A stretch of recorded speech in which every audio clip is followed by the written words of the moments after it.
व्यायाम शिक्षकों पर देखाव कर रहा है। कायमी भर्तीनी मांग साथे देखाव छे। किसान कांग्रेसना नेता पाल आंबलियाए शिक्षकोने सन्मान कर्युं छे। खेल सहायक योजना रद्द करवानी पण मांग करी छे। छेल्ला 2 सप्ताहथी उमेदवारो सतत देखाव करी रह्या छे।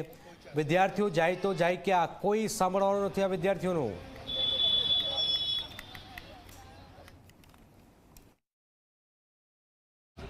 जे रीते आ सरकारनी पद्धति तमे जुओ ए खेल सहायक भविष्यना शिक्षकोनी लड़ाई होय, आरोग्य कर्मीओनी लड़ाई होय, भूतकाळमां तमे जोशो तो पेपर फूटवा अने एनी सामे युवानो विद्यार्थीओनी लड़ाई होय, खेडूतोना अनेक आंदोलनोनुं आ मैदान साक्षी छे।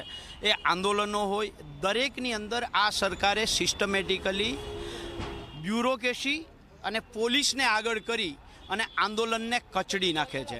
સરકારની કાયમીની પદ્ધતિ રહી છે કે આંદોલનકારી લોકો અને સરકારની વચ્ચે, ભાજપની વચ્ચે બ્યુરોક્રેસી અને પોલીસને દિવાલની જેમ ઊભા કરી દે છે અને એના માધ્યમથી આંદોલનને કચડે છે।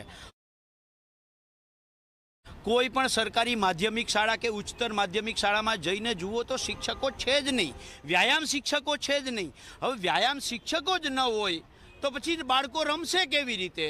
જેવી રીતે સરકાર આ આંદોલનકારીઓ સાથે રમત રમે છે એવી રીતે બાળકો રમત રમશે કે વાસ્તવમાં સરકાર રમશે ગુજરાતને જો સૂત્રને સાર્થક કરવું હોય તો કરાર આધારિત શિક્ષકોના બદલે કાયમી શિક્ષકોની ભરતી કરવી જોઈએ।